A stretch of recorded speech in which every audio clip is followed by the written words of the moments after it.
పెద్దగా వినపడదు. నేను హల్లెలూయా అన్నప్పుడు మీరు గట్టిగా చెప్పకపోతే నాకు అసలే వినపడదు. ఓకే, హల్లెలూయా హల్లెలూయా. కొంచెం బాగా చెప్పచ్చేమో, అన్ని మేలు చేసిన దేవుడికి ఇంకా అసలు గట్టిగా చెప్పచ్చేమో కదా. హల్లెలూయా హల్లెలూయా. సంతోషంగా ఉన్నారా? సంతోషంగా ఉన్నారా? ఇప్పుడు సంతోషంగా లేదని చెప్తే ఈ అమ్మాయి నుంచో పెట్టేసేటప్పుడు మాట్లాడిచ్చేస్తున్నాను అనుకుంటున్నారు కదా. కాదా? సంతోషంగా ఉండాలి. 2025 సంవత్సరంలో ఎంతమంది సంతోషంగా ఉన్నారు? 2025 సంవత్సరం 6వ సంవత్సరం. ఏంటి వెంటనే దిగ్గేసారు? 2025 సంతోషంగా లేరా మీకు? ఎందుకు ఈ విషయాన్ని గుర్తు చేస్తున్నానంటే 2025 సంవత్సరంలో చాలా మంది మిత్రులు, చాలా మంది బంధువులే ఉండే ఉంటారు కదా మనకి. వాళ్ళందరూ మీతో వచ్చారు 26లోకి. మీకు తెలిసిన వాళ్ళు ఎవరో ఒక్కరైనా మరణించి ఉంటారు కదా కదా. సంతోషంగా ఉండాలి. ఎందుకంటే ఈరోజు దేవుని సన్నిధానంలో కూర్చున్నాను. అందరికి ఊపిరాడుతుందా? అంతకన్నా వేరొక కారణం ఏం కావాలండి దేవుని స్థుతించడానికి? గట్టిగా చెప్పకూడదు. దేవుని సంతోషంగా ఉండాలి, ఆనందించి మరి ఆ చెప్పును ఆనందించాలి. ఎందరో మన చూడలేని ఈ దినాన్ని ఇచ్చానని దేవుడు మనకిచ్చినందుకు మనం ఎంతగానో సంతోషపడాలి. ఒక్కసారి మీ పక్క వాళ్ళ వైపు తిరిగి చూసి దేవుడు నిన్ను ప్రేమిస్తున్నానని చెప్తారా?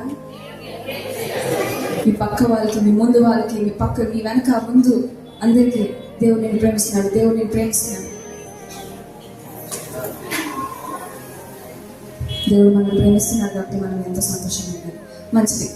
ఆల్రెడీ అంకుల్ గారు మీకు ఇంట్రడ్యూస్ చేసినట్టు నా పేరు మల్లిక. నేను పుట్టి పెరిగింది అయితే విశాఖపట్నం, వైజాగ్లో పుట్టాను, వైజాగ్లోనే పెరిగాను. ఉద్యోగరీత్యా నేను వైజాగ్ నుండి విజయవాడ రావాల్సి వచ్చింది. అయితే చిన్నప్పటి నుంచి ఒక క్రైస్తవ కుటుంబంలోనే పుట్టానండి, క్రైస్తవ కుటుంబంలోనే పెరిగాను.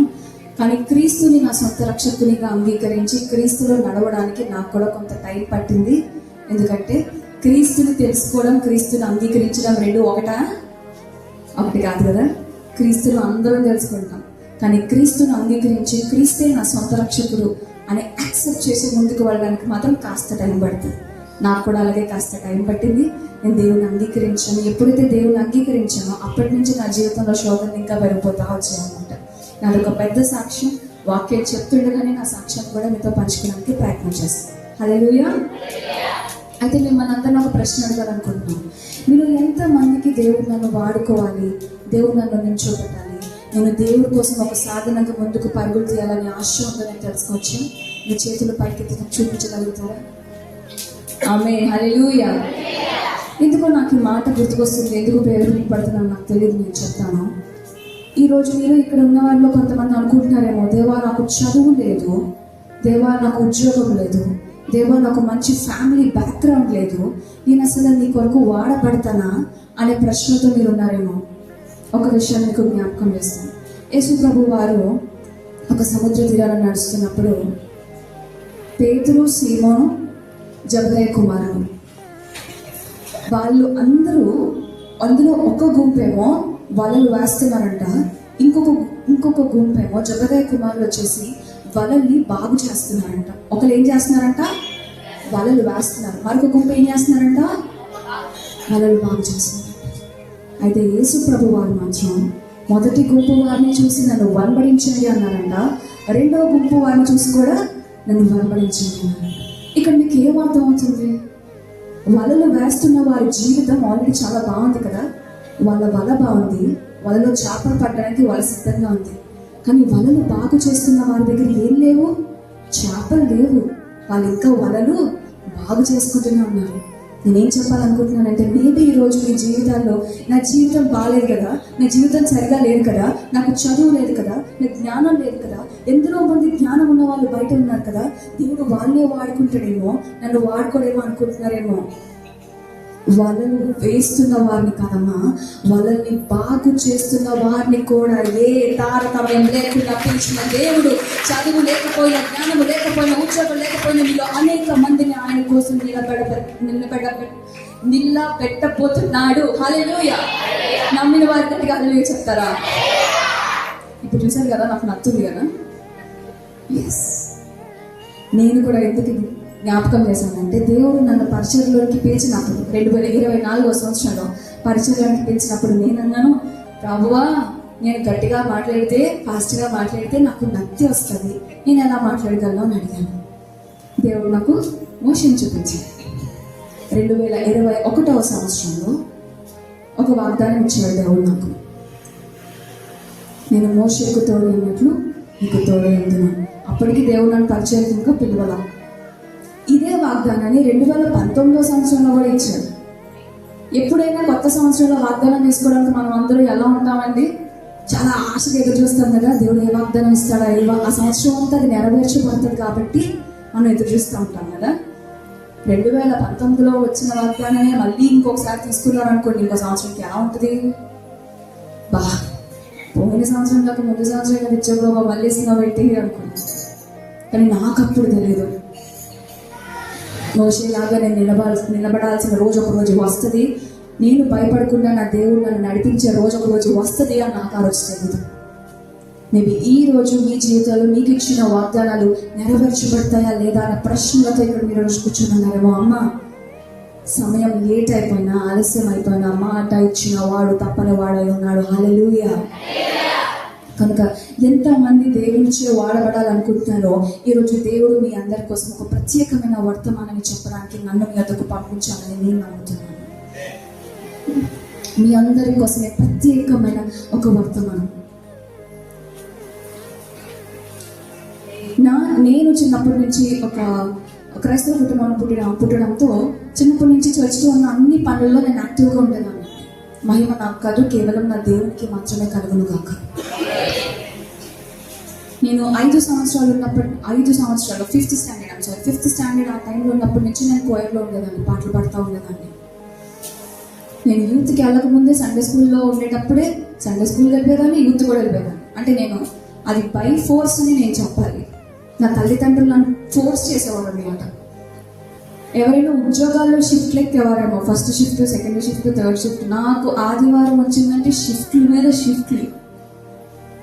ఫస్ట్ మార్నింగ్ సర్వీస్కి వెళ్ళిపోయేదాన్ని 7 గంటలకి, 9:30 సండే స్కూల్, 10 గంటలకి ఆరాధన, మళ్ళీ ఇంటికి వచ్చి సాయంత్రం 3 గంటలకి యూత్ మీటింగ్, ఆ తర్వాత ఇంటికి వచ్చి 6 గంటలకి సువార్త, ఎప్పుడో మళ్ళీ 9 గంటలకి ఇంటికి వచ్చాను. ఇది ఒక్క ఆదివారం కంఫర్టబుల్ డే సెలవు రోజు అని మాత్రమే కాదండి. నేను 10th స్టాండర్డ్ పబ్లిక్ ఎగ్జామ్ రాస్తున్న నెక్స్ట్ రోజు నాకు సోషల్ ఎగ్జామ్ ఉంది, పబ్లిక్ ఎగ్జామ్. ముందు రోజు కూడా మా డాడీ ప్రిపరేషన్ ఏం అవసరం లేదు, ఏది వస్తుంది రాదు కానీ ముందు చర్చికి పదా అన్నారు. ఆ రోజు కూడా నేను అన్ని షిఫ్ట్లు ఎక్కాను, నెక్స్ట్ రోజు పబ్లిక్ ఎగ్జామ్ పెట్టుకొని. దేవునికి మహిమ కలుగును కాక. దేవునికి నేను ప్రాధాన్యత ఇచ్చాను. కానీ ఎవరెవరు ఏమనుకున్నా అది కూడా ఒక సాక్ష్యం. నిజానికి నేను ఒక యావరేజ్ స్టూడెంట్ని, కేవలం ఒక 80-90% స్టూడెంట్ని మాత్రమే. కానీ ఎప్పుడైతే నేను దేవునికి ప్రాధాన్యత, నాకు నచ్చేది లేదు, నన్ను క్షమించాలి ఖచ్చితంగా, దేవునికి కూడా తెలుసు నాకు నచ్చి నేను ఇవ్వలేదు. కానీ నా పేరెంట్స్ నన్ను ఫోర్స్ చేయడం వల్ల నేను ఇచ్చినప్పటికీ దేవుని దగ్గర నేను చూపించిన నమ్మకత్వాన్ని బట్టి నా 10th స్టాండర్డ్లో కేవలం ఒక 90%తోనే నేను పాస్ అవ్వాలి. కానీ స్టేట్ మార్క్తో నా స్కూల్ సెకండ్ హైయెస్ట్గా దేవుడు నన్ను. అది కూడా మల్లిక చేసింది కాదు, మల్లిక గొప్పతనం కాదు. ఒక యావరేజ్ స్టూడెంట్ అలా నిల్చోవడం నాది కాదు, నా దేవుడు చేసింది. ఎందుకు ఈ విషయాన్ని చెప్తున్నానంటే, ఆదివారం మనది కాదు, మర్చిపోండి. ఆదివారం ఎవరిది? దేవునిది. రెస్ట్, విశ్రాంతి దినం అంటారు కదా ఆదివారము. విశ్రాంతి దినం అంటే చికెన్ కూర వండుకొని చేపల పూజ పెట్టుకొని ఇంట్లో పడుకోవడానికి కాదు. విశ్రాంతి దినం మన శరీరానికి మాత్రమే కాదు, దేనికంట? మన హృదయానికి. సమస్త భారాన్ని మోసి విసిగిపోయిన ఓ జనులారా నా ఎదుకు రండి, మీకు విశ్రాంతి కలుగజేస్తాను. విశ్రాంతి కావాల్సింది మన హృదయానికి. రోజు ఒక కొత్త సమస్య ఉంటుంది కదండి మన జీవితంలో. ఎవరికి చెప్పుకోవాలని రకరకాల సమస్యలు ఉంటాయి కదా. సో అలాంటి విరిగి నలిగిపోయిన మన జీవితాలకు, మన హృదయాలకు విశ్రాంతి కలిగించడానికి నియమించబడిన ఒక రోజు ఆదివారం అయింది. ఆ ఆదివారాన్ని దయచేసి ఇక దేనికి కేటాయించకండి, దేవుని సన్నిధికి మాత్రమే కేటాయించండి, పిల్లలతో సహా. నేను ఆ విషయాన్ని ఎందుకు గుర్తు చేశానంటే, నేను బాలికగా ఉన్నప్పుడు, చిన్నగా ఉన్నప్పుడు నా తల్లిదండ్రులు నన్ను ప్రెషర్ చేసి నాకు వద్దన్నా నేను పంపించారు. కాబట్టి ఈ ఈ రోజు నేను ఇక్కడ నుంచి వాక్యం చెప్పగలుగుతున్నాను. ఆ రోజు అది లేకపోతే ఈ రోజు ఇది లేదు. ఎవరు దాన్ని కొట్టివేయడానికి లేదు. నేను ఎంత భక్తి చేసినా నా తల్లిదండ్రులు నన్ను పెట్టాల్సిన స్థితిలో పెట్టుండకపోతే ఈ రోజు నేను నిలబడను. అందుకే తల్లిదండ్రులారా, భక్తి చేయడానికి మీ పిల్లలకి ఆప్షన్ ఇవ్వకండి. అదే ఉన్న ఒకే ఒక్క ఆప్షన్గా మార్చండి.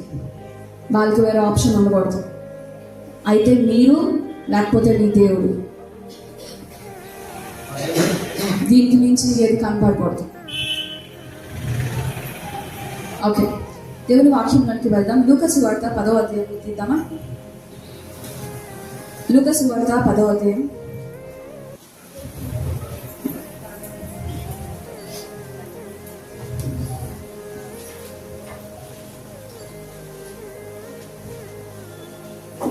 ముప్పై 38వ వచనం నుంచి చదువుతారా చివరి వరకు అంతటా? ఆయన ఒక గ్రామంలో ప్రవేశించను. మార్తా అను ఒక స్త్రీ ఆయనను తన ఇంట చేర్చుకొనెను. హల్లెలూయా. చాలా మార్తా ఒక స్త్రీ ఏం చేసిందంట? తన ఇంట చేర్చుకుందంట. ఒక విషయం చెప్తాను, ఒక విషయం మిమ్మల్ని అడుగుతాను, చెప్పడం కాదు. ఎవరైనా ఒక అతిథి మీ ఇంటికి వస్తారు అని మీకు ముందే తెలుసు అనుకోండి, లేకపోతే మీ ఒక వ్యక్తిని మీ ఇంటికి పిలుద్దామని మీరు ఫిక్స్ అయ్యారనుకోండి, అప్పుడే 5:30 పిలుద్దామని చెప్పి 5:25కి బెడ్ మీద చేసి మొహం కడుక్కుంటారు. మీరు ఏం చేస్తారు?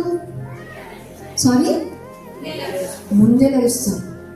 ముందే లేచి ఇంకేం చేస్తూ ఉంటారు? ఎవరినైతే ఇన్వైట్ చేస్తారో, ఎవరినైతే పిలిచారో వారి కోసం అన్ని అరేంజ్మెంట్స్ చేస్తారు కదా. మార్తా యేసు ప్రభు వారిని ఏం చేసిందంట? ఇంట చేర్చుకుందంట. ఈరోజు నేను మిమ్మల్ని అడుగుతున్నాను, మీరు ఎంతమంది యేసు ప్రభు వారిని మీ ఇంట చేర్చుకున్నారు? ఇంట చేర్చుకోవడం అంటే ఇంట్లో బైబిల్ కట్టుకోవడం, లేకపోతే ఇంటికి గోడకి దేవుని వాక్యాలు అంటించడం అనుకుంటున్నారేమో. కాదండి. మనలో చాలా మందికి యేసు ప్రభు వారు మన ఇళ్లలో ఒక బైబిల్లో ఒక వాగ్దానము మాత్రమే అయి ఉన్నారు. కానీ నేనంటాను, యేసు ప్రభు వారు మీ ఇంట్లో ఎంతమంది ఉన్నారో ఆ వ్యక్తుల్లో అందరికన్నా మొదటి వ్యక్తి అయి ఉండాలి. హల్లెలూయా.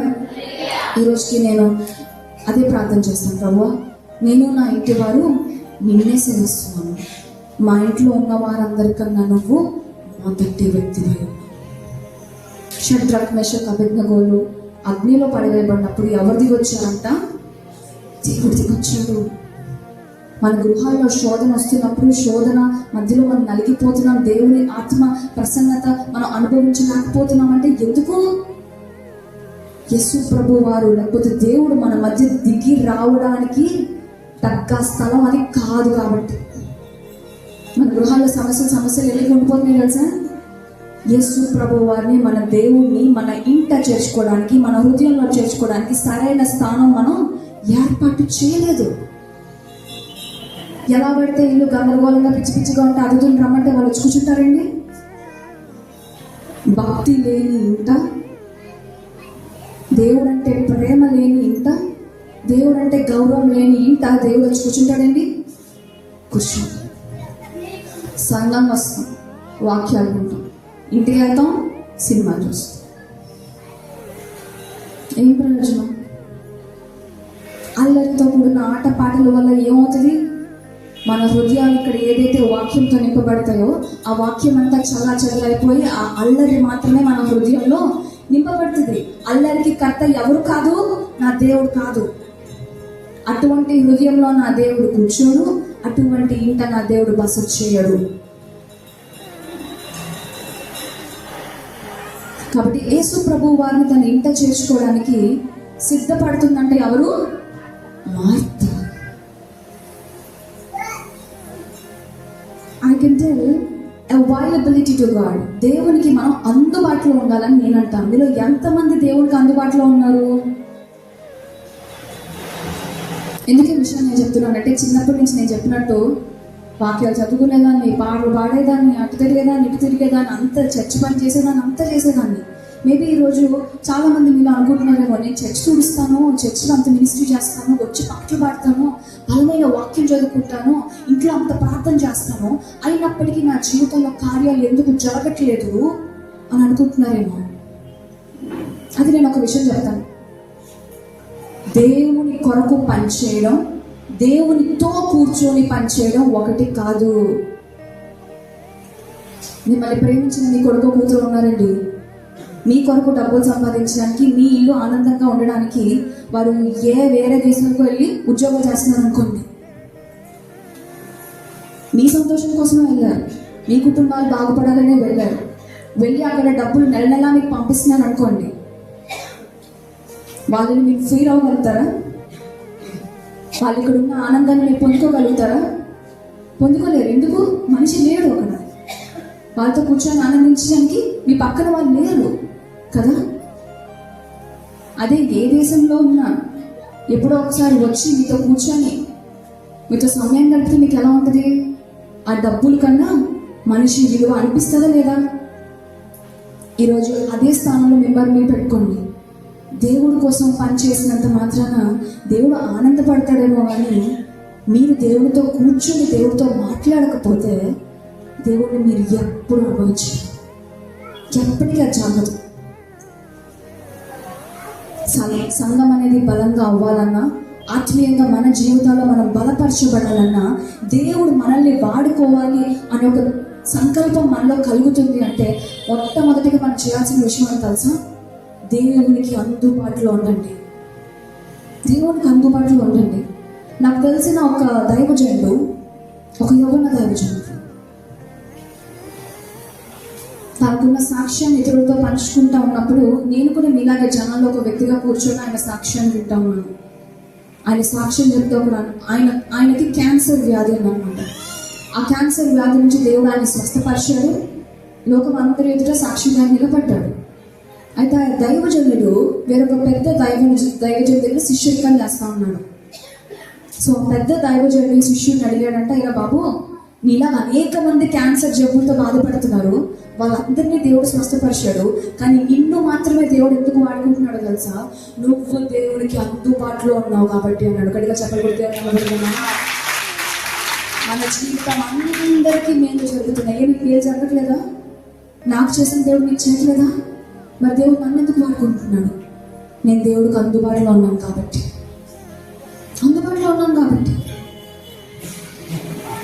మనం దేవుడికి అందుబాటులో ఉన్నప్పుడు రెండు విషయాలు జరుగుతాయండి.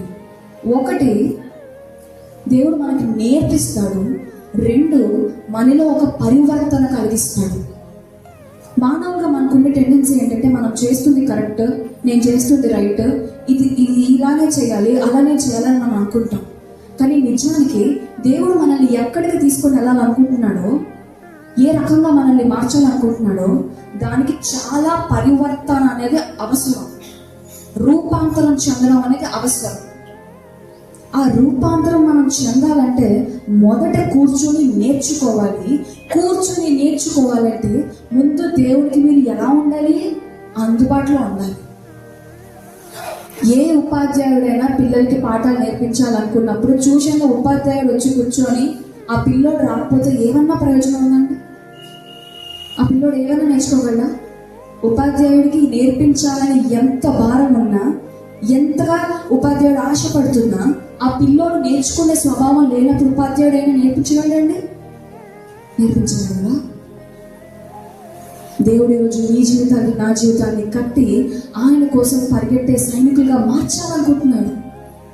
కానీ ప్రాబ్లం ఏంటి తెలుసా? నేర్చుకునే స్వభావం మనలో లేదు. ఈ నేర్చుకోవడం అనే ప్రాసెస్ మనందరికీ 2 రోజులు 3 రోజుల్లో అయిపోవాలనుకుంటాం. కానీ కొన్ని సంవత్సరాలు మనల్ని దేవుడు ట్రైన్ చేసి నేర్పిస్తే కానీ మనం రూపాంతరం చెందడం. యోసేపు ఏమైనా తప్పు చేస్తాడా? యోసేపులో ఏమైనా పాపం ఉందా? కానీ ఎప్పుడైతే యోసేపు చేయని తప్పుకి చెరసాల్లో వేయబడ్డాడో అక్కడ ఆ భక్షకారునికి, పానదాయకునికి వాళ్ళ కళల్ని విడమర్చి చెప్తాడు. విడమర్చి చెప్పిన తర్వాత యోసేపు ఒకే ఒక్క విషయం అడుగుతాడు, ఏంటయ్యా, మీరు బయటికి వెళ్ళిన తర్వాత ఒకే ఒక్కసారి నన్ను జ్ఞాపకం చేసుకోండి. యోసేపు అన్న మాట మాటగానే మిగిలిపోయింది. 2 సంవత్సరాల వరకు అదే జైల్లో ఉన్నాడు, అదే చెరసాల్లో ఉన్నాడు. ఏం తప్పు చేశాడంటే తప్పు చేయలేదు కదా. ఇంకా తనతో పాటు నిజంగా తప్పు చేసిన వారి సమక్షంలో ఉంచిన వారికి మేలు చేసినప్పటికీ, వాళ్ళని సాయం చేయమని కోరినప్పటికీ వాళ్ళు కూడా సాయం చేయలేని పరిస్థితి. కానీ ఆ 2 సంవత్సరాలు ఏ చెరసాలలో అయితే యోసేపు ఉన్నాడో అక్కడ దేవుడు యోసేపుకి ఓర్పుని నేర్పించాడు. ఎందుకంటే యోసేపుకు తెలియదు ఒక రోజు ఆ ఐగుప్తు దేశంలో ఒక అధికారిగా నిలబడుతున్నాడని యోసేపు తెలుసా? ముందే లేదు కదా. ఒక అన్య దేశస్థుడు ఐగుప్తు దేశంలో అధికారిగా నిలిచిన తరువాత తన ఆధిపత్యాన్ని ఎలా పడితే అలా వాడేసి ఓర్పు లేకుండా, సహనం లేకుండా ప్రవర్తిస్తే అధికారం తన చేతిలో నిలబడుతుందండి? నిలబడదు కదా. దేవుడు యోసేపుకి అధికారాన్ని ఇవ్వాలనుకున్నాడు. ఆ అధికారాన్ని యోసేపు తన చేతులారా తను ప్రొటెక్ట్ చేయాలంటే, దాన్ని రక్షించుకోగలగాలంటే యోసేపుకి ఓర్పు అనేది నేర్పించిన అవసరం. ఆ ఓర్పుని యోసేపుకి దేవుడు ఎక్కడ నేర్పించాడంట? చెరసాలలో నేర్పించాడంట. ఎందుకు ఈ విషయాన్ని జ్ఞాపకం చేస్తున్నానంటే, దేవుడికి మనం ఎంతగా అందుబాటుగా ఉన్నా కొన్నిసార్లు మన పరిస్థితులు ఎలా ఉంటాయి? చెరసాలలో ఉన్నట్టు. ప్రభువా, ఇంతగా నిన్ను వెంబడిస్తున్నాను, ఇంతగా నిన్ను ప్రేమిస్తున్నాను, అయినా నా జీవితంలో ఈ కన్నీరు ఏంటి, కష్టం ఏంటి అని మేబీ ఈరోజు మీరందరూ దేవుని సన్నిధానంలో మొరపెట్టుకుంటున్నారేమో, కన్నీరు కారుస్తున్నారేమో. అమ్మ, మీకు తెలియదు దేవుడు ఏ ఆశీర్వాదాన్ని అయితే మీకోసం నియమించాడో అది మీకు తెలియదు. అయితే ఆ ఆశీర్వాదాన్ని కాపాడుకోవడానికి ఈ చెరసాలలో, ఈ అప్పులనే చెరసాలలో, లేకపోతే ఈ ఉద్యోగాలు ఏమి అనే చెరసాలలో, లేకపోతే ఈ కష్టం అనే కన్నీరు అనే చెరసాలలో మీరు ఉండాల్సి వస్తుంది. ఈ చెరసాల మిమ్మల్ని బంధించడానికి కాదు, ఈ చెరసాల మిమ్మల్ని హెచ్చరించడానికి మాత్రమే. హల్లెలూయా. నేను ఒక దగ్గర చదివానండి, మన దేవుడికి గిఫ్ట్స్ ఇవ్వడం అంటే బహుమతులు ఇవ్వడం తెలుసు, కానీ ఆ బహుమతుల్ని గిఫ్ట్ ప్యాకింగ్ చేస్తారు కదా, ఆ గిఫ్ట్ ప్యాకింగ్ చేయడం తెలియదంట. బహుమతులు ఇచ్చినప్పుడు మీరు గిఫ్ట్ ప్యాకింగ్ ఎలా చేస్తారు? దాని మీద మంచి కవర్ వేస్తారు కదా, గోల్డ్ కవర్, బాగా తరగతి మెరిసే కవర్ ఏదో వేస్తారు కదా. కానీ మన దేవుడు అంట మనకిచ్చే ఆశీర్వాదాల మీద కష్టాలనే కవర్ వేస్తారంట. మనకు ఆ కష్టం మాత్రమే కనిపిస్తుంది, లోపల ఉన్న ఆశీర్వాదం కనపడుతుంది. దావీదు కూడా ఏమయ్యాడు? రాజయ్యాడు. కానీ రాజుగా ఆశీర్వదింపబడే ముందు దావీదు ఎవరిని ఎదుర్కొన్నాడు? గొలియాతుని ఎదుర్కొన్నాడు. మీ ఆశీర్వాదాన్ని మీకు నిలబడాలంటే, మనం చాలాసార్లు దేవుని ఆశీర్వాదాలు కావాలి కావాలి కావాలి కావాలి అని అనుకుంటామే, కానీ ఆ ఆశీర్వాదాలు మీ చేతిలోకి వస్తే ఆ ఆశీర్వాదాన్ని మీరు నిలబెట్టుకోగలరా? ఎప్పుడైనా ప్రశ్నించుకున్నారా? చాలా మంది యవనస్తులు ఈరోజు ఊరికే దేవుని దగ్గరికి నాకు ఉద్యోగం ఇవ్వు, నాకు ఉద్యోగం ఇవ్వని అడుగుతున్నారు. ఈ ఉద్యోగమే కావాలని అడుగుతున్నారు. అరే, నేను ఇంకొక క్వశ్చన్ వేస్తాను. ఆ ఉద్యోగాన్ని దేవుడికి ఇస్తే ఆ ఉద్యోగం నువ్వు నిలబెట్టుకోగలవా? ఇస్తాడు, దేవుడు ఇస్తాడు. ఆ ఉద్యోగానికి సంబంధించిన నేర్పరితనం నీలో లేకుండా ఆ ఉద్యోగాన్ని నిలబెట్టుకోగలవా? మనం ఆశీర్వాదం మీద కాన్సన్ట్రేట్ చేస్తాం, కానీ దేవుడు ఆశీర్వాదాన్ని నీకు ఇవ్వడం కాదు, ఆ ఆశీర్వాదాన్ని మీ దగ్గరే దాయాలి కనుక దానికి సంబంధించిన నేర్పరితనం మీద దేవుడు ఫోకస్ చేస్తూ ఉంటాడు. హల్లెలూయా. ఆ నేర్పరితనం మనలో లేకపోతే ఆశీర్వాదం ఎన్నో రోజులు మన దగ్గర నిలవదు. ఏమో దేవుడు నాకు జ్ఞాపకం చేస్తున్నాడు. చాలా మంది ప్రభువా నాకు పిల్లలు కావాలి, ప్రభువా నాకు పిల్లలు కావాలి, ప్రభువా నాకు పిల్లలు కావాలి, ప్రభువా అని అడుగుతూ ఉంటాడు. వారిలో ఏ తప్పు ఉండదు, ఏ పాపం ఉండదు. అయినప్పటికీ పిల్లలు లేని పరిస్థితి వల్ల లోకమందరూ అనే మాటలకి వాళ్ళు విసిపోయి ఉంటారు. హన్న కూడా అలాగే మొరపెట్టుకుంది కదా, ఎన్నోసార్లు దేవుని దగ్గరికి వెళ్ళి ఏడ్చుంటుంది. కానీ ఎప్పుడైతే హన్న ప్రభువా నాకు మగ పిల్లాడిని ఇస్తే నేను నీకేం చేస్తాను, సమర్పిస్తానన్న మాట అనిందో, ఆ తరువాత దేవుడు ఎవరినిచ్చాడంట? ప్రవక్తనిచ్చాడంట.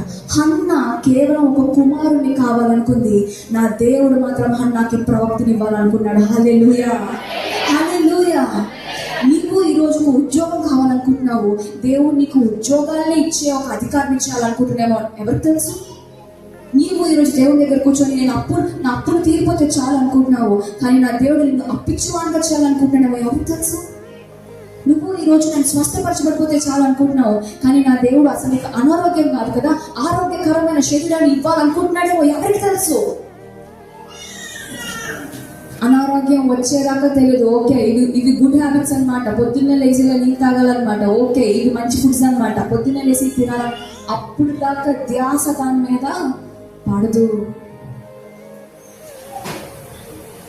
అందుకని దేవుడికి ఎప్పుడైతే మనం అందుబాటులో ఉంటామో, ఒక ప్రాసెస్ లేకపోతే ఒక ప్రక్రియ గుండా దేవుడు మనల్ని తీసుకొని వెళ్తాడు. మనలో ఉన్న ఓర్పుని పెంచుతాడు. ఆ ఓర్పు ద్వారా మనం పొందుకునే ఆశీర్వాదాన్ని మనం కాపాడుకోగల కెపాసిటీని దేవుడు మనలో పెంచుతాడు. నేనే దానికి ప్రత్యక్ష సాక్షి. 2021వ సంవత్సరంలో నా తండ్రి చనిపోయారండి. నేను బేసికల్గా నా తల్లిదండ్రులకి నేను ఒక్కతే బిడ్డని. నాకు ఇంటి నుంచి బయటికి వెళ్ళి అసలు ఏది ఎక్కడుందో కూడా నాకు తెలియదు. ఎందుకంటే అసలు ఎప్పుడు నా అంతటి నేను బయటికి వెళ్ళడం నాకు రాదు, నాకు తెలియదు. అసలు కాలేజ్కి వెళ్ళాలన్నా ఎక్కడైనా స్కూల్ ఆటోలు ఉంటాయి, నాకైతే కాలేజ్ ఆటో మరి ఘోరంగా. కాలేజీకి కూడా ఆటోలోనే వెళ్ళేదాన్ని. ఆటోలో అతను వచ్చి పిక్ చేసుకునేవారు, అతనే డ్రాప్ చేసేవారు.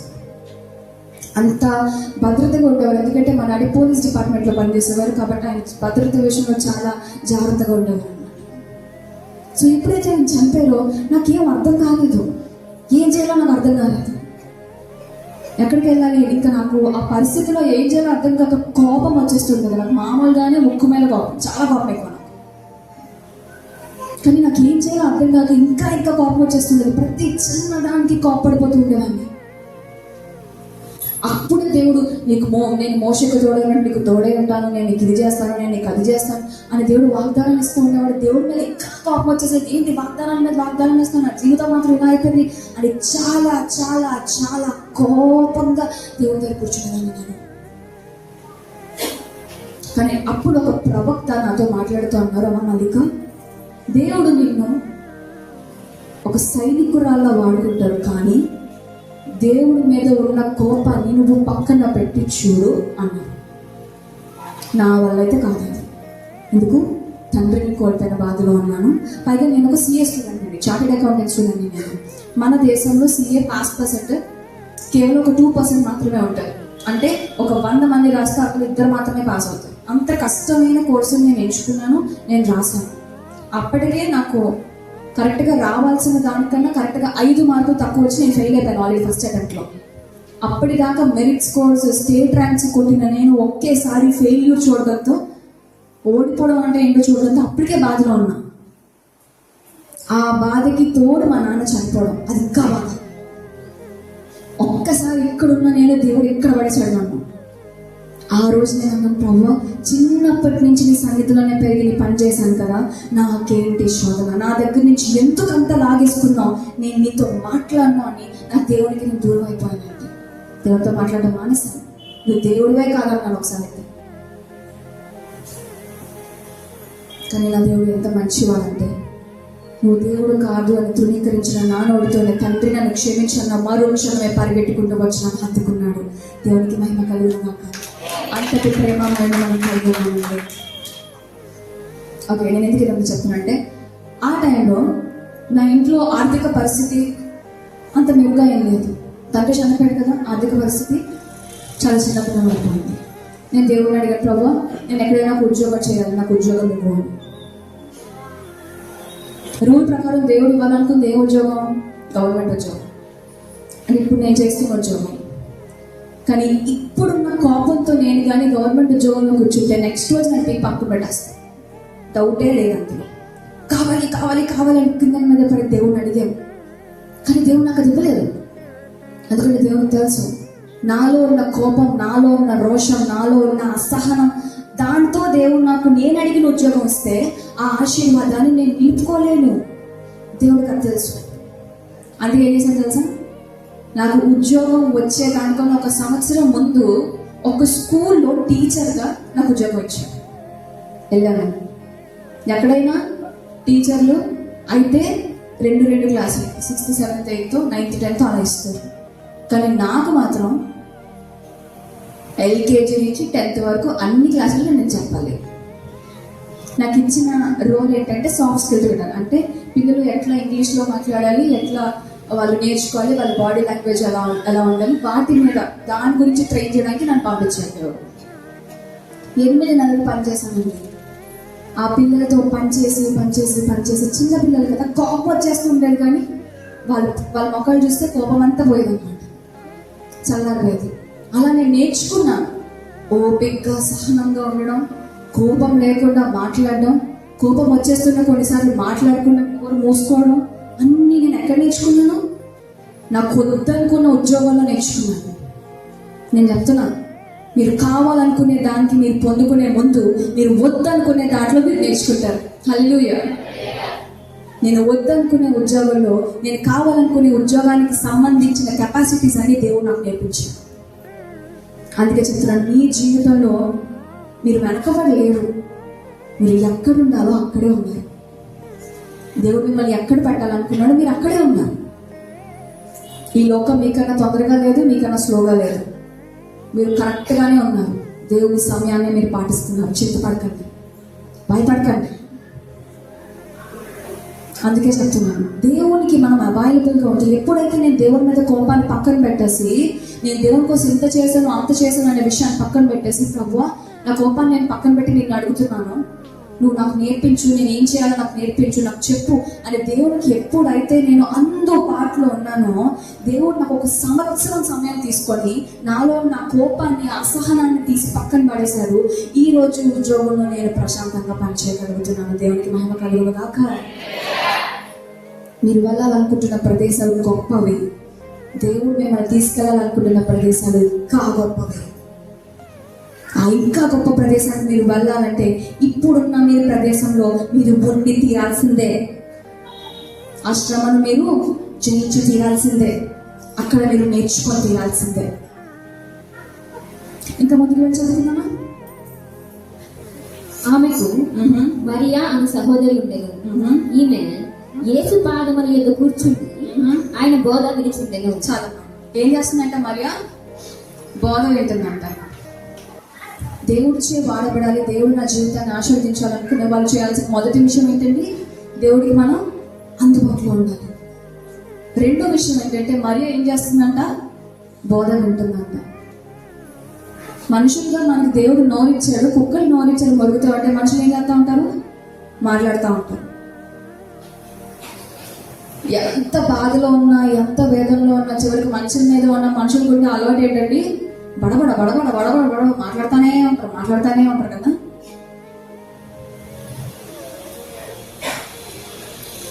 ఇంగ్లీష్లో 2 పదాలు ఉంటాయి, హియరింగ్ అండ్ లిజనింగ్ అని 2 ఉంటాయి.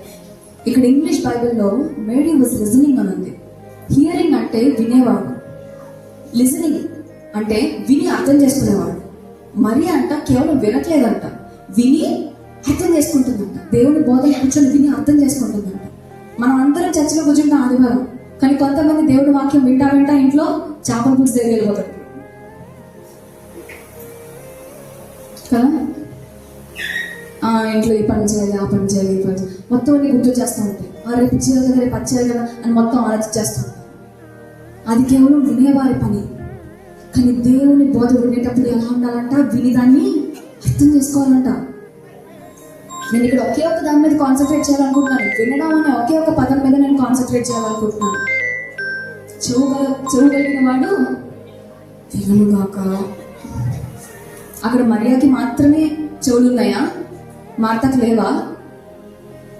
కానీ మరియా ఏం చేసిందంటే దేవుని పాదాల దగ్గర కూర్చొని వినిందంట. క్రైస్తవ జీవితంలో, మన ఆత్మీయ జీవితంలో మనం చేసే పెద్ద పొరపాటు ఏంటి తెలుసా? కేవలం ప్రార్థించడం. చెప్తున్నాను, కేవలం ప్రార్థించడం. ప్రార్థించడం తప్పు కాదు, కేవలం ప్రార్థించడం తప్పు. చాలా మంది గంటలు ప్రార్థన చేస్తారు, ఉపవాసాలు ఉండి ప్రార్థన చేస్తారు, నిలుమోకాలు వేసి ప్రార్థన చేస్తారు, రోజుల తరబడి ఒక పాయింట్ మీద కూర్చొని ప్రార్థన చేస్తారు. అంత బాగానే ఉంది. నువ్వు దేవుడికి ఏం చెప్పాలనుకుంటున్నావో అంత ప్రార్థనతో నువ్వు చెప్పేసావు. మరి దేవుడు ఏం చెప్పాలనుకుంటున్నాడో వినవా? బైబిల్ ఓపెన్ చేసి చదవవా? అవును, నిజమే. కొంతమంది మనకి చదువు రాక మనం బైబిల్ ఓపెన్ చేయం, కానీ ఇప్పుడు ఫోన్స్ ఉన్నాయి, యూట్యూబ్స్ ఉన్నాయి. అది కాక దేవుని సంతానం మనం నుంచుంటే దైవజనులు మనతో మాట్లాడుతూ ఉంటారు. మన అందరికీ దేవుడితో మాట్లాడడం అంటే ఇష్టం, కానీ సమస్య ఏంటో తెలుసా? దేవుడు మనతో మాట్లాడితే మనకు వినడం ఇష్టం ఉండదు. దేవుడు గద్దిస్తే వినడం ఇష్టం ఉండదు. దేవుడు ఇది తప్పు అని చెప్తే సరి చేసుకోవడం ఇష్టం ఉండదు. సంఘాలు కూలిపోతుంది అక్కడేనండి. మన ఆత్మీయమైన జీవితాలు కూలిపోతుంది కూడా అక్కడే. నేను ఒక విషయం చెప్పనా? ఎంతమందికి మీకు ఆత్మ వరాల గురించి తెలుసు? ఆత్మ వరాలు తెలుసు కదా? ప్రవచించేవారు, తర్వాత దర్శనాలు చూసేవారు, భాషల్లో మాట్లాడేవారు, ఇలాంటి వరాలన్నిటి మీద మీకు ఐడియా ఉంటుంది కదా, గ్రహింపు ఉంది కదా దాని గురించి. చాలా మంది అనుకుంటారు ఆత్మీయంగా నేను నిలబడాలంటే అవన్నీ ఉండాలనుకుంటారు. అయి ఉండొచ్చు, అది వన్ ఆఫ్ ది రీజన్స్. దేవుడితో నువ్వు కూర్చొని మాట్లాడినప్పుడు ఆత్మ వరాలు పొందుకుంటావు, కానీ దేవుడు చెప్పినట్టు వింటున్నప్పుడు ఆత్మ ఫలాల్ని పొందుకుంటావు. కానీ నీకు తెలుసా, జీవితంలో ముందుకు వెళ్ళాలన్నా, ఆత్మీయంగా ఎదగాలన్నా, సంఘం స్థిరపరచబడాలన్నా ఆత్మ వరాలు ఎంత ముఖ్యమో ఆత్మ ఫలాలు దానికన్నా ఎక్కువ ముఖ్యం. యేసు ప్రభు వారు చేసిన అద్భుత కార్యాలకు మార్చబడిన వారు కొంతమంది అయితే ఆయన ప్రేమకు దాసోహం అయిపోయి మారిపోయిన వాళ్ళు ఎంతమంది లేరండి బైబిల్ అంతట్లో. ఈరోజు మనం అందరం మన ఆత్మీయమైన జీవితంలో నేను భాష మాట్లాడుతున్నానా లేదా, నేను వరాలు చూస్తున్నానా లేదా, నేను ప్రవచనాలు చెప్తున్నానా లేదా అనే దాని మీద కాన్సన్ట్రేట్ చేస్తున్నాను. కానీ అసలు నేను నా శత్రువుని నేను ప్రేమించగలుగుతున్నానా, వాళ్ళని క్షమించగలుగుతున్నానా, దీర్ఘశాంతంతో నేను ఉండగలుగుతున్నానా, సమాధానం ఆత్మ కలిగి నా కుటుంబాన్ని కట్టుకోగలుగుతున్నానా, ఈ విషయాల మీద మనం ఎవరికి ఫోకస్ లేదు. ఒక అన్య జనం దగ్గరికి వెళ్ళి దేవుడి గురించి మీరు చెప్పాలనుకుంటే ఆ అన్య జనం దగ్గర నిల్చొని మీరు భాష మాట్లాడితే వాడికి ఏమైనా అర్థం అవుతుందా? ఏమైనా అర్థం అవుతుందా? కానీ వాడి దగ్గరికి వెళ్ళి అయ్యా చూడ్డానికి నువ్వు చాలా బాధలో ఉన్నట్టున్నావు, నీకు తెలుసా నా దేవుడు నిన్ను ప్రేమిస్తున్నాడు తెలుసా అంటే, అవునా అయ్యా, నా సొంత కుటుంబమే నన్ను ప్రేమించట్లేదు, దేవుడు నన్ను ప్రేమిస్తున్నాడా, ఈ దేవుడు ఎవరయ్యా అని అడుగుతారేమో కదా. నిలిచిపోయేది శాశ్వతమైనది ఒకటి ఉన్నది, ఏంటంట? ప్రేమ. ఆ ప్రేమ, క్షమాపణ, ఓర్పు ఇవన్నీ నేర్చుకోకపోతే ఆత్మీయమైన జీవితాల్లో మనం కట్టబడలేమండి. నేను చెప్పాలనుకుంటుంది ఒకటే, మీ ఆత్మీయమైన జీవితంలో మీరు స్థిరపరచబడాలన్నా, ఆత్మలో ఎదగాలన్నా, సంఘం బలపరచబడాలన్నా, దేవుడు మిమ్మల్ని వాడుకోవాలని మీరు ఆశపడుతుంటే ఎంతసేపు మీరు కూర్చొని నాకు ఈ సమస్య ఉంది, నాకు ఈ బాధ ఉంది, నాకు ఈ కష్టం ఉంది, నాకు ఈ కనీరు నేను చెప్పుకుంటూ కూర్చోకండి. దేవుడు నేను చేయమంటే, దేవుడు నెక్స్ట్ స్టెప్ ఏం తీసుకోమంటే, నేను తర్వాత ఏం చేయను ప్రభు, నాతో చెప్పు, నాతో మాట్లాడు అని దేవుడు మాట్లాడుతున్నప్పుడు వినడానికి సమయానికి అటాచ్ చేయండి. అక్కడ ఎవరు కూర్చొని దేవుని వర్తమానాన్ని వింటున్నారంట? మరియా. కానీ మార్త మాత్రం వెనకట్లు పనులు చేసుకుంటూ ఒక మాట ఏంటి కింద చదవండి అమ్మా. మాస్తా విస్తారమైన పని పెట్టుకుని చేత తొందరపడి ఆయన ఎద్దుకు వచ్చి, ప్రభువా నేను ఒంటరిగా పనిచేయుటకు నా సహోదరి ప్రభువా నేను ఒంటరిగా పనిచేయుటకు నా సహోదరి నన్ను విడిచిపెట్టినందున నీకు చింత లేదా, నాకు సహాయం చేయమని ఆమెతో చెప్పమని. హల్లెలూయా. బడబడ మాట్లాడుతూ ఏమన్నది? నీకు చింత లేదా, నీకు బాధ లేదా, నీకు భీతి లేదా, ఇక్కడ నశించిపోతుందా నీకు కనిపించట్లేదా? కానీ దేవుని పాదాల దగ్గర కూర్చున్న ఆమె మాత్రం ఏంటి? ప్రశాంతంగాను నిమ్మలంగాను ఉంది. తన సహోదరి వెనకట్లు పనులు చేస్తుంది, తనకు సాయం చేయాలని కూర్చున్నా ఆమెకు తెలియదా? తెలుసు కదా. అందుకే చెప్తున్నాను, దేవుడితో మాట్లాడే వాడికన్నా దేవుడి దగ్గర కూర్చొని వినేవాడు ఎప్పుడు ప్రశాంతంగా ఉంటాడండి. హల్లెలూయా. మీ కష్టాలు చెప్పుకున్నప్పుడు మీ కష్టాలు మీకు గుర్తొస్తాయి, కానీ దేవుడి దగ్గర కూర్చొని విన్నప్పుడు మీ కష్టాలు గురించిన మీ దేవుడు ఎంత గొప్పవాడనే దేవుడు మీకు గుర్తు చేస్తాడు. కనుక చెప్పబడుతున్న దేవుడు దేవుడి దగ్గర కూర్చొని వినడానికి సమయాన్ని కేటాయించండి. ఎందుకంటే మీరు దేవుడితో మాట్లాడుతున్నప్పుడు మీ కష్టాలను విప్పి చెప్తున్నప్పుడు మంచిది, అది నేను కాదనట్లేదు. మీరు ఎంత బలహీనులో అన్న విషయాన్ని మీరు బయట పెట్టుకుంటున్నారు, మీకు తెలుస్తుంది. అది నేను ఇది ప్రభావ, నేను అది ప్రభావ, నేను ఇది ప్రభావ, నేను అది ప్రభావ, నేను బలహీన ప్రభావ, నేను చక్కగా ప్రభావ, నేను ఇది ప్రభావ అని చెప్పుకుంటున్నాను. అక్కడ దాకా బాగానే ఉంది. కానీ బైబిల్ తిప్పి మీరు చూస్తే పరాక్రమము కలిగిన బలాఢ్యుడా దేవుడు పిలుస్తా ఉంటాడు. ఎప్పుడు తెలుసా? నేను బలహీనుడు ప్రభువా అని మీరు మొదలుపెట్టిన తర్వాత దేవుడు మిమ్మల్ని ఏమని పిలుస్తాడు? పరాక్రమం కలిగిన బలాఢ్యుడా. మరి ఆ పరాక్రమం గల బలాఢ్యుడని మీకు తెలియాలంటే మీరు ఏం చేయాలి? ఇది ఇప్పి చూడాలి. ఇది ఇప్పి చూడకపోతే మీరు ఎక్కడ ఆగిపోతారు? నేను బలహీనుడు ప్రభువా అని మీరు అడిగిన చోట ఆగిపోతారు. దేవునితో పాటు ఉన్న శిష్యులు కూడా దేవుని ఏదైతే వాక్యాన్ని ప్రజలకు విత్తుతా ఉన్నారో ఆ వాక్యాన్ని వాళ్ళు విన్నారు. ఆ వాక్యం ఎంత గొప్పదో వాళ్ళకి తెలుసు. అందుకే శిష్యులు ఒక దేవాలయం గుండా వెళ్తున్నప్పుడు ఆ దేవాలయపు గేట్ దగ్గర ఒక కాలు పంచలేని వ్యక్తి కూర్చొని ఉన్నప్పుడు ఆయన దగ్గరికి ఏమంటారు? మా దగ్గర ఉన్నదే నేను ఎక్కిస్తున్నాను, లేచిన్నాడు అని చెప్పారంట. గట్టిగా చెప్పకూడదు. దేవుడు పడుతున్నా శిష్యులకి ఏమైనా స్పెషల్ పవర్స్ ఉన్నాయండి? లేదు. దేవుని వాక్యం వాళ్ళని ఎలా మార్చింది? అధికారంతో ఉన్న వాళ్ళుగా మార్చింది. దేవుడు ఈ రోజుతో చెప్తున్నారు, అమ్మ మీరు బలహీనులు కాదు, క్రీస్తు శక్తి పొందుకున్న అధికారపూర్వకమైన జనాంగమై ఉన్నారు. హల్లెలూయా. ఆ రోజు శిష్యుల కార్యం చేసినప్పుడు ఈ రోజు క్రీస్తు శిష్యులుగా మనం కూడా అవి చేయగలం. మనం కూడా స్వస్థత కార్యాలు చేయగలం. మనం కూడా అద్భుతాలు చేయగలం. మన జీవితాలను కూడా మనం అద్భుతమైన మార్చుకోగలం. కానీ ఎప్పుడు ఆయనకు మనకిచ్చిన అధికారాన్ని ఈ వాక్యం ద్వారా తెలుసుకున్నప్పుడు మాత్రమే దాన్ని చేయగలం. దేవుడు మీ జీవితాన్ని వాడుకోవాలనుకుంటున్నారా? దేవుడు మీ హృదయాన్ని, మీ జీవితాన్ని కట్టాలనుకుంటున్నారా? అయితే 1, దేవునికి అందుబాటులో ఉండండి. 2, ఎంతసేపు దేవుడితో మాట్లాడడం కాదు, దేవుడు చెప్పింది వినడానికి మీ హృదయాన్ని సమర్పించుకోండి. 3 మరియు చివరిది కింద చదువుదామా? అందుకు ప్రభువు, మార్తా మార్తా, నీవు అనేకమైన పనులను గూర్చి విచారము కలిగి తొందరపడుచున్నావు, కానీ అవసరమైనది ఒక్కటే. హల్లెలూయా. గట్టిగా చప్పట్లు కొట్టుగా హల్లెలూయా, హల్లెలూయా. ఈరోజు మీరు దేని కొరకు తొందరపడుతున్నారో నాకు తెలియదండి. మీ బిడ్డలు వివాహాలు చేయడానికా, లేకపోతే మీ అప్పుల బాధలు తీయడానికా, లేకపోతే ఉద్యోగాలు రావడానికా, లేకపోతే ఇల్లులు కట్టుకోవడానికా, లేకపోతే బిజినెస్ చేయడానికా, లేకపోతే వాట్ ఎవర్ ఇట్ ఈస్, అది ఏదైనప్పటికీ అది నేను చెప్తున్నాను, అధికారపూర్వకంగా మీరు చాలా వాటి కోసం చింతపడుతున్నారు. అయితే అవసరమైనది ఒకటే, అయితే నా నజరేయుడైన యేసుక్రీస్తు అయి ఉన్నాడు. హల్లెలూయా. ఆయన మాత్రమే మనకు అవసరం. అవసరమైన దాన్ని మనం పట్టుకుంటే మిగతావన్నీ పట్టుకొని పోగాల్సిన అవసరం మనకు ఉండదు. నిన్న రాత్రి నేను వాక్యం చెప్తూ ఇదే విషయం చెప్పాను. అందరి దగ్గరికి వెళ్ళిపోయిన తర్వాత ఎవరి దగ్గరికి వస్తాం? మనం దేవుడి దగ్గరికి వస్తాం. ప్రభా నాకు సాయం చేయమని.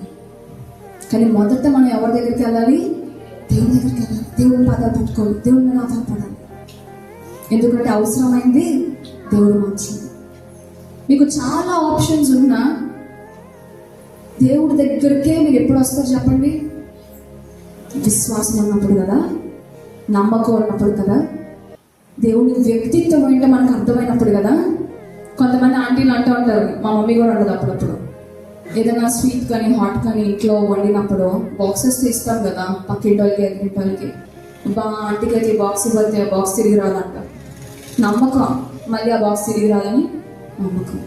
కొంతమందిని వాళ్ళు చేసే పనుల ద్వారా కేటగరైజ్ చేస్తాం కదా, వీళ్ళకి ఇది చేయకూడదు, ఇది చేస్తే ఇది జరగదు. అలా మన దేవుని యొక్క వ్యక్తిత్వం గురించి మనకు క్లారిటీ ఉందా?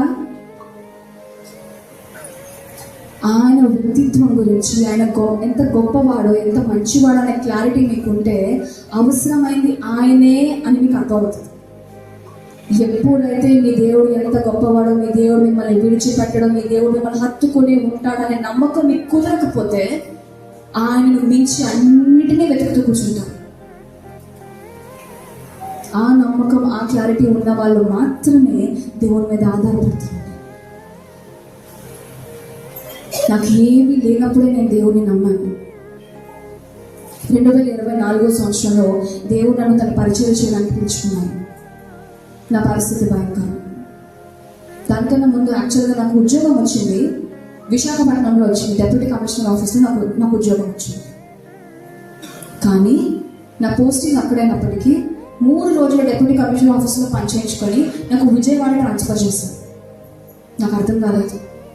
ప్రభువా, నా ఇంటికి పేర్లు ఉన్నాయి, తండ్రి లేని కుమార్తె అని నాకు పేరు, భర్త లేని వధవ అని మా అమ్మకు పేరు లేదు, ఒక మగవాడు లేని గృహం అని నా ఇంటికి పేరు. ఇది లోకస్తులు నా గృహానికి, నా జీవితానికి పెట్టిన పేర్లు అమ్మ. నాకు తెలియదు మీకు ఈరోజు ఏ పేర్లు పెట్టారో. ఆ పేర్లన్నీ పెట్టిన నేను, ఆ కలిగి ఉన్న నేను ఒకటే అన్నాను, ప్రభు నాకు తెలియదు నేను ఏం చేయాలి, నన్ను విజయవాడ వెళ్ళిపోమంటున్నారు. నేను పుట్టి పెరిగింది వైజాగ్లో, నాకు విజయవాడలో ఎవరికి తెలియదు, అక్కడ నేను ఎలా ఉద్యోగం చేస్తాను. దేవుడు ఒకటే విషయం చెప్పాడు, నువ్వు పద, ఉన్నాడు నేను చూసుకుంటాను కదా. ఏది ఆలోచించకుండా, ఎవరి గురించి పట్టించుకోకుండా గుడ్డి విశ్వాసంతో దేవుడి మీద ఆధారపడి నేను విజయవాడ వచ్చేసాను. ఎందుకు తెలుసా? ఈరోజు పేరు పెట్టిన ఈ మనుషులు పుట్టారో లేదో నాకు తెలియదు, నన్ను ధైర్యపరిచిన దేవుడు మాత్రం నేను చచ్చేదాకా నాతోనే ఉంటాడన్న విశ్వాసం ఉండాలి నాకు. హల్లెలూయా. ఆ గుడ్డి విశ్వాసంతో, ఆ గుడ్డి నమ్మకంతో విజయవాడ సర్దుకొని వచ్చేసాను మొత్తం అంతా నేను. కానీ ఆశ్చర్యకరుడు, అద్భుతకరుడు నన్ను వదిలిపెట్టలేదండి. కేవలం ఒక రీజనల్ గ్రూప్ 4 పోస్ట్కి మాత్రమే చెందిన ఉద్యోగంలో నేను చేయాలి. కానీ మొత్తం ఆంధ్రప్రదేశ్ రాష్ట్రం అంతటికి కమిషనర్గా ఉంటున్న ఆఫీస్లో దేవుడు నన్ను కూర్చోబెట్టాడు. గట్టిగా చెప్పగలిగే ఆయనను నమ్ముకున్న వాళ్ళు ఆయన సిగ్గుపరిచారు. ఎవరైతే నాకు పేర్లు పెట్టి కిందకు తొక్కారో వాళ్ళందరి ఎదుట నా దేవుడి మీద నేను విశ్వాసం చూపించాను కాబట్టి ఆయన నన్ను హెచ్చించాడు. దేవుడిని నమ్మండి, మనుషులు పెట్టే పేర్లకు కురిగిపోకండి, మనుషులు పెట్టే ట్యాగ్లకి, లేబుల్స్కి మీరు నాగిపోకండి. ఎవరైతే ఈరోజు మీకు పేర్లు పెట్టారో, ఎవరైతే మీరు చేతకానులు బలహీనలు అన్నారేమో నాకు తెలీదు, వాటన్నిటి మధ్యన కూడా దేవుడిని నమ్మండి. నా దేవుడు మిమ్మల్ని వదిలినమ్మా. 2024 సంవత్సరంలో దేవుడు నన్ను పిలుచుకున్నాడు. అప్పటిదాకా నాకు పిలుపు ఉందనే విషయం కూడా నాకు తెలియదు. ఎందుకంటే మా డాడీ ఏ చర్చిలో ఉన్నా ఆ చర్చికి సంఘ పెద్దగా చర్చిలో అనేకమైన కార్యాలు చేస్తూ ఉండేవారు. మా మమ్మీ బైబిల్ ట్రైనింగ్ చేశారు.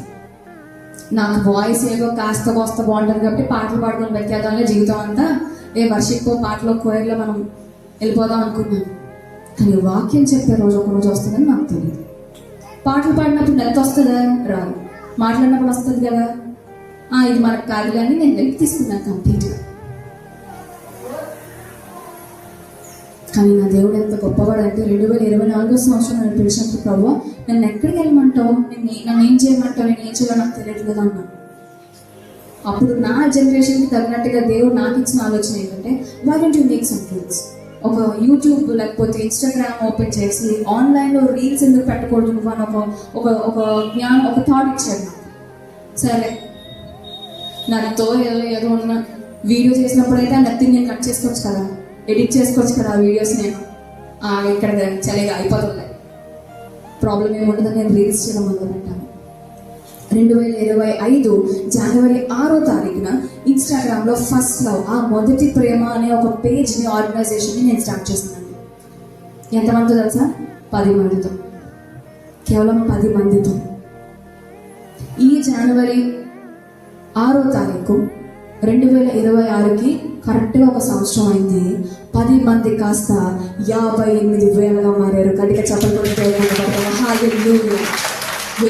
2,000 కాదు, 3,000 కాదు, 58,000 మందిని దేవుడు లేపాడండి. నేను దేవుని దగ్గర కూర్చొని నేర్చుకుంటూ దేవుడిని అడిగాను, ప్రభా నన్ను పరిచర్యకు తొలుస్తున్నావు, నేనేం చేస్తాను ప్రభా, నేను ఎవరిని ప్రభావితం చేయగలను ప్రభా అని అడిగాను. ధాన్యములకు నేను ఆజ్ఞాపిస్తానని చెప్పాడు దేవుడు. నువ్వు వెళ్ళడం కాదు, ఎవరు నీ దగ్గర వినాలో అనేది నేను ఆజ్ఞాపిస్తాను, నువ్వు నిల్చో చాలా అన్నాడు. ఈరోజు దేవుడు అదే వాగ్దానాన్ని మీలో చాలా మందికి ఇస్తున్నానండి. మీరు పరిగెట్టడం కాదు, నిల్చోండి, నేను చూసుకుంటాను. మేబీ ఈరోజు మీరు ప్రశ్నార్థకంగా మీ జీవితాలు ఉన్నాయేమో, దేవుడి కోసం వాటిని. అందుకే మొదట నేను అడిగిన ప్రశ్న అదే, దేవుడి కోసం వాడబడాలన్నప్పటికీ మీకున్న సమస్యలు మీకు అడ్డుగా కనిపిస్తున్నాయేమో అని మిమ్మల్ని అడిగాను. నేను చెప్తున్నాను, మళ్ళీ విరిగిపోయినా నలిగిపోయినా ఏ అర్హత లేని మల్లికను ఉపయోగించుకున్నప్పుడు ఇక్కడున్న మీలో ఒక్కొక్కరిని నాకంటే బలముగా దేవుడు ఉపయోగించుకోబోతున్నాడు. గట్టిగా చెప్పలు కొట్టి నా దేవుని మహిమ హల్లెలూయా. నాకంటే బలమైన సైనికులు, యోధులు ఈ సంఘం నుంచి రావాలి. నేను ఒక బార్డర్ మాటనే కాదు, నేను ఒక కంపారిజనే కాదు.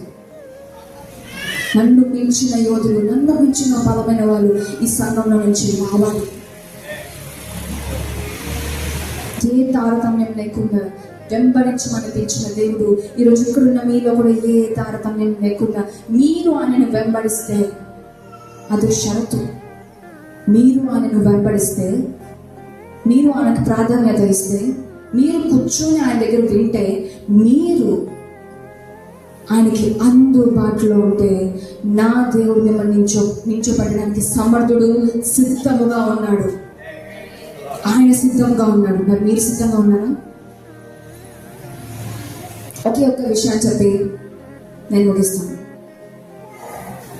కెనడా దేశానికి చెందిన ఒక శాస్త్రజ్ఞను, సైంటిస్ట్ ఉంటారు కదా, శాస్త్రజ్ఞను, ఆ గుంపు అందరూ కలిసి దాన్ని ఏమంటారు, ఒక ఎక్స్పెరిమెంట్ చేస్తున్నారు అనుకోవచ్చు. ఒక వైద్యానికి సంబంధించిన ఒక ఎక్స్పెరిమెంట్ చేస్తున్నారు. ఒక మందు కనిపెడుతున్నారు. ఒక భయంకరమైన వ్యాధికి చెందిన ఒక మందు కనిపెడుతున్నారు. ఆ మందుకి ఒక మూలిక అవసరం. ఏం అవసరం? మూలిక. ఆ మూలిక అంట ఒక పెద్ద లోయ, అంటే కిందకి లోయ ఉందంట, పైనకి పెద్ద, పక్కకి పెద్ద కొండ ఉందంట. ఆ రెండింటికి మధ్యన ఒక చిన్న గుంటలా ఉందంట. ఆ గుంటలో ఉందంట చిన్న మూలిక. ఆ కొండంతా ఎక్కేసి, అరే బాబు, తాడుతో మనం కిందకి దిగినా మన బరువుకు తాడు కాయదు, కిందన పడ్డామంటే లోయలో పడిపోతే మన ప్రాణాలు పోయినట్టే, చిన్నపిల్లలు ఎవరినైనా మనం కిందకి దించుదాం అనుకున్నారంట. ఎవరున్నారు చిన్నపిల్లలు? ఎక్కడక్కడ వెతికితే ఆ చివరి ఒక చిన్న గుడిసెలో ఒక చిన్నవాడు కనబడ్డాడంట. మరి చిన్నవాడు, నువ్వు రారా, ఆ కిందన మూలిక తీయాలి, ఇది తీస్తే నీకు బోర్డు చాక్లెట్లు ఇస్తామన్నారంట. తీయనంటే తీయను అన్నాడంట. అరే, ఒకవేళ తీస్తే నీకు చదివిస్తాం రా, నీకు చదువు లేదు కదా, నీకు చదివిస్తామన్నారంట. అవే తీయమంటే తీయను అన్నాడంట.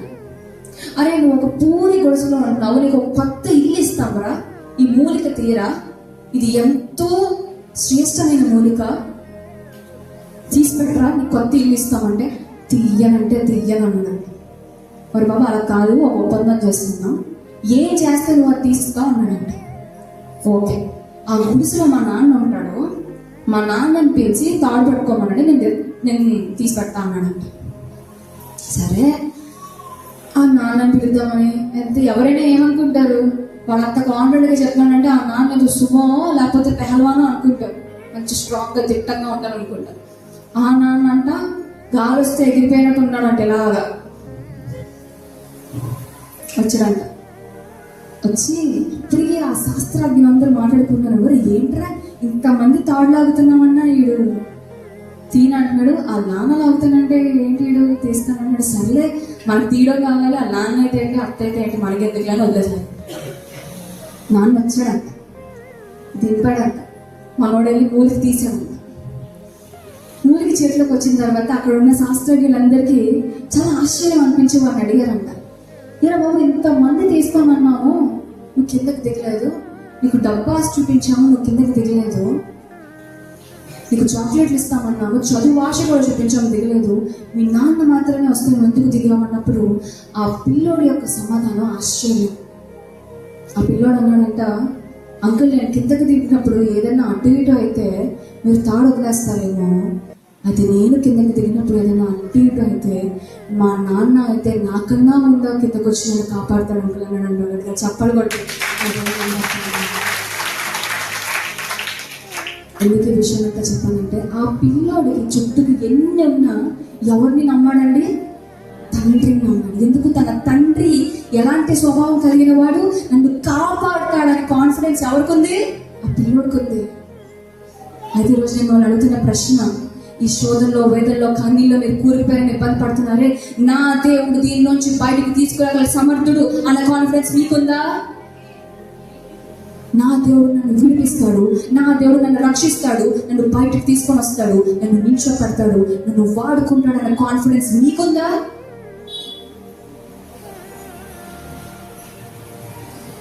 నాన్నను పిలిచే టైంలో వాళ్ళు ఎన్నో మాట్లాడినారు కదా పిల్లోని. అలాగే మీ దేవుణ్ణి మీరు నమ్మే ప్రక్రియలో ఈ లోకం మిమ్మల్ని మాట్లాంటది. హన్నా ననలేదా? దావీదు ననలేదా? యోసేపు ననలేదా? కానీ వాళ్ళందరి మాటల కన్నా దేవుడికి ఎప్పుడైతే వాళ్ళు ప్రాధాన్యత ఇచ్చారో, నేను చెప్పినట్టు హన్నా ప్రవక్తను కనలేదా? దావీదు రాజు అవ్వలేదా? యోసేపు అధికారి అవ్వలేదా?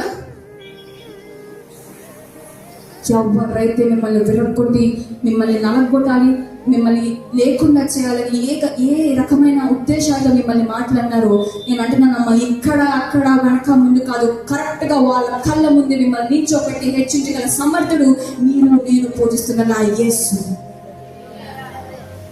ఎక్కడో కాదు, వాళ్ళ ముందే నిల్చోబడతాడు, వాళ్ళ ముందే మిమ్మల్ని హెచ్చిస్తాడు, వాళ్ళ ముందే మిమ్మల్ని వాడుకుంటాడు. అయితే అలా వాడుకోవడానికి మనం మూడు విషయాలు చేయాలి. మొదటిది ఏంటి? ఆయనకి అందుబాటులో ఉండాలి. రెండోది ఏంటి? వినాలి, ఆయన చెప్పిన మాట వినాలి. మూడోది ఏంటి? అవసరమైన దానిగా దేవుణ్ణి మనం చేసుకోవాలి, ప్రాధాన్యమైన దానిగా దేవుణ్ణి మనం చేసుకోవాలి. నేను దేవుడు చేయవాడబడాలనుకుంటున్నాను. దేవుడు నన్ను నిల్చోబెడితే చాలక్క, నేను ముందుకు పరుగులు తీయడానికి సిద్ధంగా ఉన్నాను. దేవుడు నాతో ఉన్నాడని నేను విశ్వసిస్తున్నాను. ఇది మొదలుకొని నా జీవితాన్ని దేవునికి సమర్పించుకుంటున్నాను అనుకున్న వాళ్ళు గట్టిగా చప్పట్లు కొట్టి అటువంటి సమర్పణ కలిగిన వాళ్ళు దయచేసి మీరు నించున్నట్లయితే మీకోసం నేను ప్రార్థించాలనుకుంటున్నాను.